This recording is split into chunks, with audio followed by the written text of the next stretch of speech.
Hoy vamos a desglosar el plano de un tipo de inteligencia artificial muy, pero muy diferente. Una que se basa en el lenguaje y, sobre todo, en la transparencia. Toda la información viene de un libro bastante particular llamado New 2 Inteligencia Artificial. Y de entrada, la cosa arranca fuerte.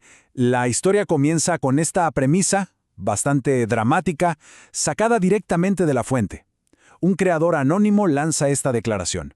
Y con eso ya nos mete de lleno en un tono de urgencia, casi de confrontación. Aquí está el corazón del asunto.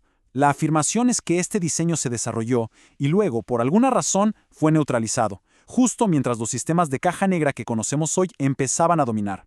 Y bueno, lo que vamos a hacer aquí es precisamente eso, analizar ese plano que nos dejaron.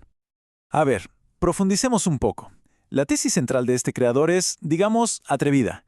Sostiene que por décadas la inteligencia artificial se construyó sobre una idea equivocada, que los números por sí solos, que las estadísticas, podrían eventualmente crear una mente. Lo que se propone aquí es que el enfoque debió ser otro desde el principio, la estructura y el lenguaje primero. Esta cita resume una filosofía que choca de frente con la IA convencional. O sea, aquí la idea no es buscar patrones en cantidades masivas de datos, sino construir un sistema basado en reglas lingüísticas claras, donde cada palabra tiene una función específica, casi como si fuera un operador en una ecuación matemática. Y esto nos lleva directo al concepto arquitectónico más importante de todo este sistema. Es una idea que parece simple, pero que tiene unas implicaciones enormes para la estabilidad y, claro, la transparencia. El contraste es clave para entenderlo. Por un lado tenemos el modelo de caja negra, que es como un gran licuado donde todo está mezclado. La lógica, los datos y un pequeño ajuste puede tener consecuencias totalmente inesperadas. Por otro lado, el modelo New 2 propone una división tajante. La inteligencia, o sea los algoritmos, vive separada de la memoria, que es la base de datos de hechos. Son dos componentes que hablan entre sí, pero que no se contaminan. Entonces, la pregunta es, ¿y para qué sirve separar todo? Bueno, según este plano, las ventajas son enormes.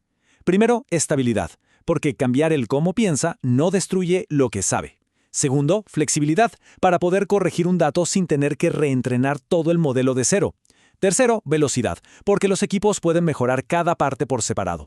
Y quizá la más importante de todas, transparencia, porque se puede seguir el rastro de cada respuesta paso a paso. Muy bien, empecemos a desarmar esta arquitectura.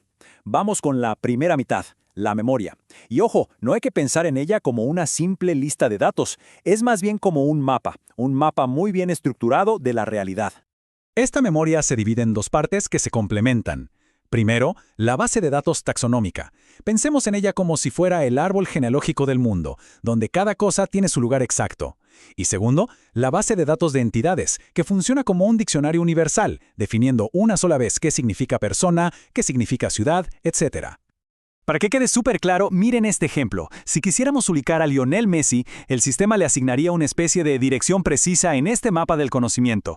Y esta ruta, desde la realidad hasta su ciudad, Rosario, no es solo una etiqueta. Cada paso en el camino le va añadiendo contexto.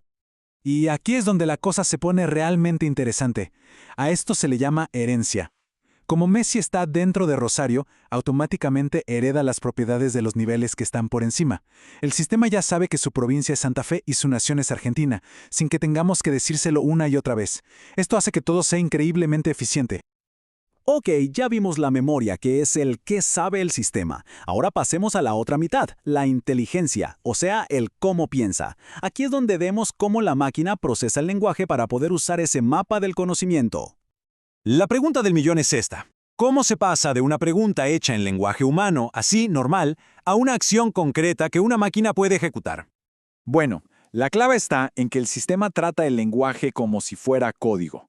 Descompone las palabras en dos tipos. Por un lado, los lexemas, que son los conceptos, los sustantivos, el qué de la pregunta. Y por otro, los morfemas, que son esas palabras estructurales como de, en o dónde. Estas no son contenido, son las instrucciones, los operadores que le dicen al sistema qué tiene que hacer con los lexemas. Y todo esto se une en un ciclo de 5 pasos, un proceso que es lógico y completamente rastreable. La pregunta se interpreta, se traduce a un lenguaje interno, se ejecuta en la base de datos, se usa la herencia si hace falta y finalmente se formatea la respuesta. No hay nada de magia aquí, es un procedimiento totalmente claro. Y con todo esto que vimos, volvemos al punto de partida, ¿no?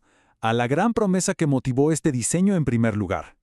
Porque no se trata solo de una arquitectura distinta, sino de toda una filosofía sobre la relación que podemos tener con la inteligencia artificial. El creador lo plantea como una lección muy directa con esta frase. La disyuntiva entre seguir con los sistemas actuales, que a menudo son opacos, impredecibles, y la visión de una máquina cuyo razonamiento podamos inspeccionar y entender de principio a fin. Entonces, para ir cerrando, ¿por qué importa todo esto? Se podría resumir en 4 pilares. El determinismo, para tener siempre la misma respuesta a la misma pregunta.